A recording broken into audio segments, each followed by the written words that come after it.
Hello दोस्तों, नमस्कार, आदाब। दोस्तों यूपी पीजीटी हिस्ट्री, दोस्तों ये हमारा 5वां पार्ट है। इससे पहले 4 पार्ट की हम आंसर की निकाल चुके हैं और दोस्तों ये हमारा लास्ट पार्ट है जो 101 से 125 तक का है दोस्तों। तो समझना दोस्तों, क्वेश्चन नंबर है हमारा 101 है, जगीय पेट शिल्प का संबंध है। दोस्तों इसका जो संबंध है वे दोस्तों बौद्ध धर्म से संबंध है। राइट आंसर हमारा इसमें सी आ जाएगा। इसके बाद दोस्तों क्वेश्चन नंबर हमारा 102 है, रुपया रूप प्रकार के सिक्कों के निर्माण में किस धातु की अधिकता होती है थी। दोस्तों इसमें रजत चांदी की अधिकता होती थी। राइट आंसर हमारा इसमें डी आ जाएगा। इसके बाद दोस्तों क्वेश्चन नंबर है 103 है, मुगल काल में इजरा क्या था। मुगल काल में जो इजरा था दोस्तों ये ठेकेदारी प्रथा से संबंधित था। ये कर संग्रह की एक व्यवस्था थी दोस्तों, जो एक ठेके पर उस तरीके से दी जाती थी।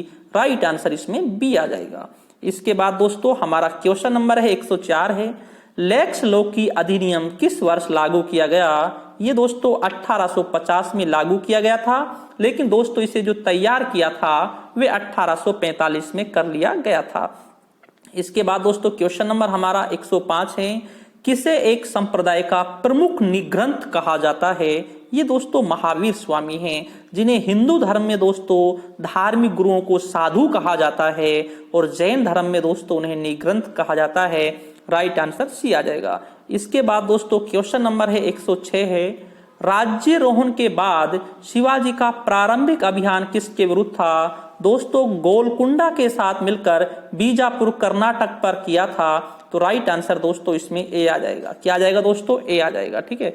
इसके बाद दोस्तों अगला प्रश्न है हमारा, खिलजी वंश के निम्नलिखित शासकों में किस एक ने किलो खरी को अपनी राजधानी बनाया। जलालुद्दीन खिलजी। राइट आंसर हमारा बी आ जाएगा। इसके बाद दोस्तों ए वीक विथ गांधी के लेखक कौन थे। इसके जो दोस्तों लेखक थे वो दोस्तों लुई फिशर थे। कौन थे दोस्तों, लुई फिशर थे। राइट आंसर हमारा बी आ जाएगा। इसके बाद दोस्तों आगे चलते हैं, निम्नलिखित में किस स्थान से 4 सिंह युक्त शीर्षक की प्राप्ति होती है। दोस्तों ये प्राप्ति सांची से होती है और सारनाथ से भी होती है। जो रामपुर वाला है यहाँ से एक क्या मिलता है, बेल मिलता है। रोरिया राज से सिंह ही मिलता है, लेकिन एक मिलता है। ठीक है, तो राइट आंसर इसमें बी आ जाएगा। इसके बाद दोस्तों आगे चलते हैं, क्वेश्चन नंबर हमारा 110 है, ऋग्वेद में निष्क्रूक एक प्रकार है। दोस्तों एक निष्क एक सोने का एक धातु है, एक जेवर है जो गले में पहना जाता है, एक आभूषण है। तो राइट आंसर इसमें सी आ जाएगा। इसके बाद दोस्तों हमारा क्वेश्चन नंबर 111 है, विजयनगर साम्राज्य की स्थापना किस सुल्तान के काल में हुई। दोस्तों ये मोहम्मद बिन तुगलक के काल में हुई थी, 1336 ईस्वी। दोस्तों मोहम्मद बिन तुगलक का जो साम्राज्य था सल्तनत काल में सबसे बड़ा था और बाद में दोस्तों इसका विभाजन भी हो जाता है। ठीक है ना, जैसे विजयनगर है, बहमनी है। गदर नाम की एक साप्ताहिक पत्रिका का प्रकाशन सर्वप्रथम कब हुआ। दोस्तों 1 नवंबर 1913 को। राइट आंसर इसमें ए आ जाएगा। इसके बाद दोस्तों आगे चलते हैं, क्वेश्चन नंबर हमारा 113 है, मैंने राजनीति का प्रथम पाठ सुरेंद्रनाथ बनर्जी के चरणों में पढ़ा। ये कथन किसका है दोस्तों, ये सुभाष चंद्र बोस का है दोस्तों। राइट आंसर इसमें ए आ जाएगा। इसके बाद दोस्तों क्वेश्चन नंबर है हमारा 114 है, मोहम्मद बिन तुगलक के प्रमुख घटनाओं की जानकारी रेहाला ग्रंथ से में है। ये किस भाषा में लिखा गया है। रेहाला ग्रंथ की रचना दोस्तों इब्न बतूता ने की थी मोरक्को में पहुंचने के बाद। दोस्तों इसकी जो रचना की गई थी वो अरबी भाषा में की गई थी। और एक बात याद रखना, सबसे अगर अच्छा माना जाए वो रेहाला ग्रंथ को माना जाता है, क्योंकि दोस्तों जब लिखते समय ये पूर्ण रूप से स्वतंत्र थे। इब्न बतूता उस समय रचना की थी और इसकी अरबी भाषा में की थी। दोस्तों सल्तनत काल का जो साहित्य है वो फारसी भाषा में लिखा जाता है। मुगल काल का भी कुछ ग्रंथों को छोड़ दिया जाए, जैसे दोस्तों हम तारीख हिंद को छोड़ दें और रेहाला को छोड़ दें, बाकी सारा फारसी भाषा में ही लिखा गया है। इसके बाद दोस्तों क्वेश्चन नंबर हमारा 115 है, निम्नलिखित किस शासक ने इलाही प्रकार की मुद्राएं चलाई। दोस्तों ये मुद्राएं जो चलाई थी ये दोस्तों अकबर ने चलाई थी। इलाही संवत भी अकबर ने चलाया था, इलाही गज भी अकबर ने चलाई थी और इलाही प्रकार की मुद्राएं भी अकबर ने ही चलाई थी। ये इलाही शब्द को याद रखना।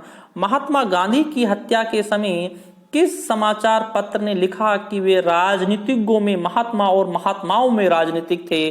दोस्तों हरिजन। लेकिन दोस्तों इसे एक बार आप चेक जरूर कर लेना, ठीक है ना, हरिजन।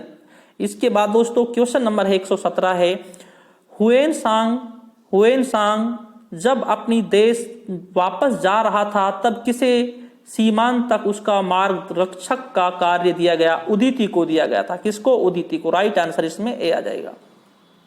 इसके बाद दोस्तों क्वेश्चन नंबर हमारा 118 है, निम्नलिखित वायसरायों में किसने फूट डालो और राज करो की नीति अपनाई थी? ये दोस्तों ए, इसमें लॉर्ड कर्जन था। कौन था दोस्तों? Lord Curzon. और दोस्तों लॉर्ड कर्जन ने ही दोस्तों फूट डालो राज करो के तहत बंगाल का विभाजन किया था। और बंगाल विभाजन में दोस्तों जो हिंदू मुस्लिम सब एकता के साथ रहते थे, और इस विभाजन के बाद दोस्तों इन्हें आपस में विभाजित कर दिया। पश्चिम बंगाल हिंदू बहुल संख्यक और पूर्वी बंगाल मुस्लिम, जहां पर वर्तमान में पूर्वी बंगाल में बांग्लादेश है, ठीक है। इसके बाद दोस्तों संवाद कौमुदी नामक अखबार किसने 1821 में निकाला? दोस्तों इसे राजा राम मोहन राय ने निकाला था। एक बात और समझना, ये संवाद कौमुदी एक मात्र भारत की सबसे पहली पत्रिका है जिसका संपादक और दोस्तों प्रकाशक और लेखक जो भारतीय थे दोस्तों, राजा राम मोहन राय। ए इसमें सही है। इसके बाद दोस्तों क्वेश्चन नंबर हमारा 120 है, मुगल काल में निम्नलिखित अधिकारियों में कौन सा एक कारखाना से संबंधित था? दीवान ए बयूतात थे। राइट आंसर इसमें डी आ जाएगा। कौन थे दोस्तों? दीवान ए बयूतात। इसके बाद दोस्तों क्वेश्चन नंबर 121 है, मुगल काल में निम्नलिखित शासकों में किस एक ने नियंत्रण और संतुलन की नीति अपनाई थी? दोस्तों ये अकबर ने अपनाई थी, ठीक है ना। चेक एंड बैलेंस की नीति अकबर ने अपनाई थी। Right answer C. और दोस्तों इस नियंत्रण पॉलिसी, संतुलन और नियंत्रण की पॉलिसी के तहत ही दोस्तों अकबर ने अपनी सेना में राजपूतों को शामिल किया था, क्योंकि अगर मुस्लिम सूबेदार विद्रोह करें तो उसका दमन राजपूतों के माध्यम से किया जाए। इसके बाद दोस्तों क्वेश्चन नंबर 122 है, हर्षवर्धन की बहन राज्यश्री ने कैद से बचने के बाद किस क्षेत्र में प्रवेश किया? दोस्तों विंध्य वन में प्रवेश किया, जिसकी जानकारी हमें हर्षचरित्र से प्राप्त होती है, ठीक है दोस्तों। इसके बाद दोस्तों क्वेश्चन नंबर है हमारा 123 है, अब्दुल रजाक फारस का राजदूत विजयनगर के किस शासक के राज दरबार में आए? दोस्तों ये देवराय द्वितीय के राज दरबार में आते हैं। राइट आंसर बी है, ठीक है ना। इसके बाद दोस्तों हमारा क्वेश्चन नंबर है 124 है, ऋग्वेद में धान्यकृत शब्द का प्रयोग ओसाने वाले के लिए है दोस्तों। राइट आंसर इसमें ए आ जाएगा।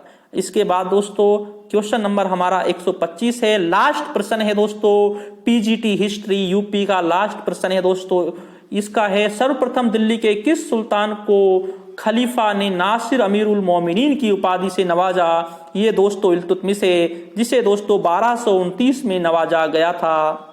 तो दोस्तों 125 तक दोस्तों जो हमारे क्वेश्चन हैं वो हमारे कंप्लीट हो चुके हैं दोस्तों। इस आंसर की के हमारे 5 पार्ट हैं दोस्तों जितनी कोशिश कर सकते थे उस आधार पर दोस्तों सारे क्वेश्चनों का जो हमने आंसर दिया है वो बहुत अच्छी तरह देखकर समझकर दोस्तों दिया है। लेकिन फिर भी दोस्तों 1-2 क्वेश्चन होंगे जिसका दोस्तों आंसर रॉन्ग भी हो सकता है।